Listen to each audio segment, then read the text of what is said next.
ధైర్యం చాలు, చంపేంత ధైర్యం. Experience this movie in theaters and let us know in.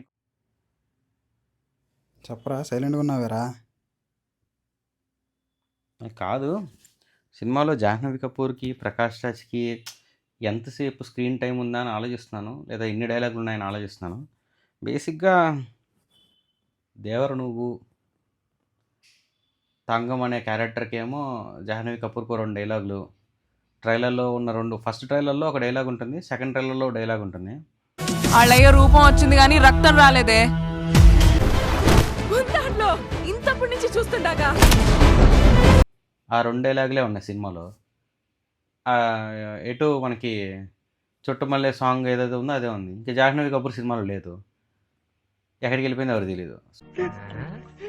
వీడేంటి తెగ ఫీల్ అయిపోయాడు. సో జాహ్నవి కపూర్ ఇంక సినిమాలో లేదు, గెస్ట్ అపీరెన్స్ అనమాట. లైక్ ఇద్దరిది, జాహ్నవి కపూర్ అయితే మేజర్గా సినిమా మొత్తానికి గెస్ట్ అపీరెన్స్. ఓకే ఫైన్, తీసే ఇంకేం చేస్తానులే. కానీ ప్రకాష్ రాజ్ ఏమో ఒక లైక్ ఓల్డ్ మ్యాన్ గెటప్లో తెలిసిపోతూ ఉండదు అనమాట. ఇక్కడి నుంచి ఇదంతా ఒక బిగ్, అదొక విగ్ లాగా అది లైక్ క్లియర్గా తెలిసిపోతూ ఉన్నప్పుడు కూడా మనం నమ్ముతూ ఉంటాం అనమాట. Like as he is Prakash Raj old man అన్నట్టుగా నమ్మి సినిమాకి వెళ్తాం. సర్లే ఇంక ఇవన్నీ తీసేసి సినిమాలో ఉందో మాట్లాడుకుంటే, హాయ్ హలో నమస్తే everyone, welcome back to our channel mind me movie reviews. Unfortunately Devara cinema చూడడం జరిగింది. అఫ్కోర్స్ ఆచార్య లాంటి మంచి సినిమా తీసిన కొరటాల శివ గారు దాని తర్వాత ఇంకెంత మంచి సినిమా తీస్తారనుకున్న ప్రతిసారి హీ ప్రూవ్ మీ రాంగ్ అనమాట. No to be frank, he proves me right. First 2-3 సినిమాలు ఏవో అలా వర్కౌట్ అయిపోయినాయి అనుకుంటా. దాని తర్వాత ఈ సినిమాలో మరి ఎన్టీఆర్ యాక్టింగ్ చాలా బాగుంది. ఎన్టీఆర్ యాక్టింగ్ మనం వంక పెట్టడానికి ఎక్కడా లేదులే కానీ జూనియర్ ఎన్టీఆర్ది, but it was not a story that suits to him అనిపించింది. Devara is not a particular story that NTR చేస్తే బాగుంది అనేలాగా అయితే ఏం లేదు. క్యారెక్టర్ అంతా కూడా ఆర్టిఫిషియల్గా, సినిమా అంతా కూడా ఆర్టిఫిషియల్గా, వాళ్ళు ఎంత కష్టపడి చేస్తున్నా మొహం మీద ఆర్టిఫిషియాలిటీ అనేది తెలుస్తుంది. మేబీ అది నా ఒక్కరికే ఉండొచ్చు, మరి మీ అందరికి కూడా ఎంతమందికి అలా అనిపిస్తుందో తెలియదు, మీరు కామెంట్ చేయండి. And more over cinema story కూడా చాలా సింపుల్ స్టోరీ. ట్రైలర్ చూస్తూ ఉంటాం, మీరు బాహుబలి 1, 2 చూస్తే కనుక అది కూడా అంతే, దేవరా అలానే. దాని తర్వాత ఎన్నైతే పార్ట్ 1, పార్ట్ 2 తీయడానికి ట్రై చేశారో అన్నీ కూడా లైక్ ఏదో పార్ట్ 2 అనేది ఓకే, లైక్ సినిమాలో పార్ట్ 1 తీసి వదిలేయకూడదు, బడ్జెట్ ఎక్కువైపోయింది కదా, పార్ట్ 2తో కూడా టికెట్ డబ్బులు కలెక్ట్ చేసుకుందాం అనే థాట్తో తీసారేమో అనిపించింది.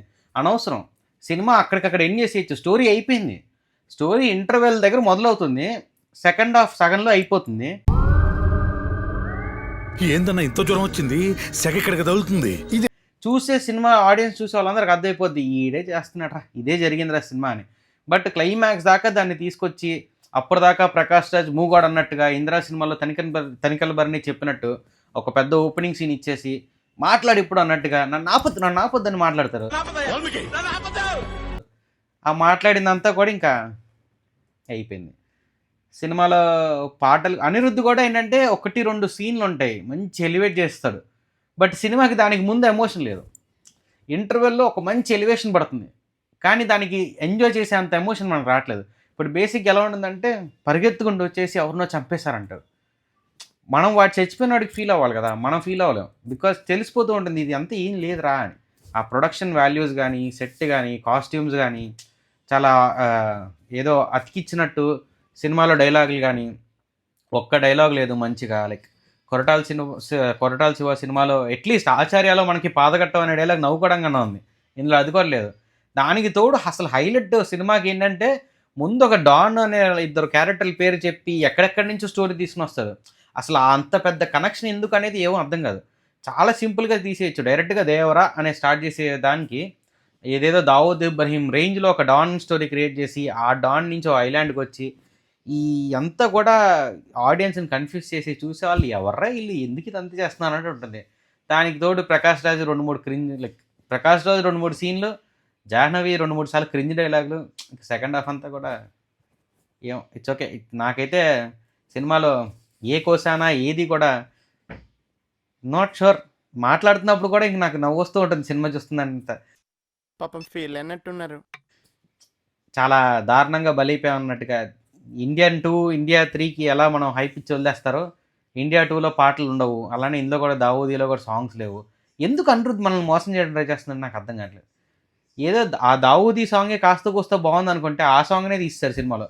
మేబీ అది తీసుకెళ్ళి పార్ట్ 2లో పెడతారేమో కానీ పార్ట్ 2లో పెట్టినా కానీ ఉపయోగం ఏంటి? ఆ క్యారెక్టర్కే వాల్యూ లేదు.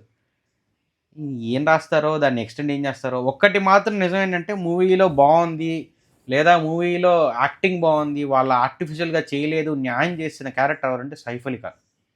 సినిమా మొత్తంలో ఉన్న ఎంతసేపు అయితే సైఫ్ అలీ ఖాన్ స్క్రీన్ మీద ఉంటారో అంతసేపు సైఫ్ అలీ ఖాన్ది ఒక న్యాచురల్ యాక్టింగ్ ఉంటుంది, ఒక సటిల్డ్ పర్ఫార్మెన్స్ ఉంటుంది. కోర్స్ నాకు ఎవరిది డబ్బింగ్ నచ్చలేదు, పర్సనల్గా నాకైతే ఎవరిది డబ్బింగ్ నచ్చలేదు. లైక్ ఏదో ఒక మిస్సింగ్ ఉందన్నమాట ఆ డబ్బింగ్ దాంట్లో. But end of the day Saif Ali ఖాన్ది డబ్బింగ్ బాగోపోయినా కానీ స్క్రీన్ ప్రెసెన్స్ బాగుంది సైఫ్ అలీ ఖాన్ది. అదర్ దాన్ దట్ ఇంకా మిగతా క్యారెక్టర్స్ అందరిది ఆర్టిఫిషియలే. లైక్ హీరో వాళ్ళ మదర్ క్యారెక్టర్ చేశారు ఎవరో ఒక ఆవిడ, మనకు తెలియదు. లైక్ ఆవిడది కూడా సెట్ అవ్వలేదు, ఎందుకంటే వీళ్ళందరిది ఒక లైక్ జేఎం మందేరా సినిమా దగ్గర నుంచి చూస్తున్నాం మనం వెంకటేష్ది. ఇందులో కనిపించేది మీరింతవరకు చూడనిది, కానీ ఎప్పుడో చూసామే ఒక 30-40 ఏళ్ల క్రితం అన్నట్టుంటుంది. అదే స్టోరీ, అదే స్క్రీన్ లైన్, ప్లేస్ మార్చేశారు, ఊరు మార్చేశారు. బాహుబలికి ఒక ఫిక్షనల్ వరల్డ్ క్రియేట్ చేశారు, జయం మందిరాకి ఏంటంటే ఇప్పుడున్న టైమే. అలాగే దీనికి దేవరా కూడా ఫిక్షనల్ వరల్డ్, ఫిక్షనల్ క్యారెక్టర్స్ అన్నీ పెట్టేసి సేమ్ స్టోరీ, బేసిక్గా లొకేషన్లు మార్చి సేమ్ స్టోరీ. ఇవన్నీ చేసినప్పుడు సినిమా చూస్తున్న ఆడియన్స్కి ఇంత కాస్ట్ పెట్టి వెళ్తున్నప్పుడు సాటిస్ఫాక్షన్ ఎక్కడి నుంచి వస్తుందో ఏం అర్థం కావట్లేదు. ఇప్పుడు నాకు చెన్నైలో కాస్ట్ తక్కువే, 200 అంత టికెట్ ప్రైస్. బట్ విజయవాడలో ఇప్పుడు మా ఇంట్లో వాళ్ళు కానీ మా ఫ్రెండ్స్ కానీ హైదరాబాద్లో కానీ వాళ్ళందరూ వెళ్ళాలి అంటే ఇట్స్ టూ ఎక్స్పెన్సివ్. 400 పెట్టి సినిమాలో మరి ఏం ఇంకా కంటెంట్ అనేది పక్కన పెట్టాలి. And more best scenes movie మొత్తంలో కల్లా ఇంటర్వెల్ షాట్,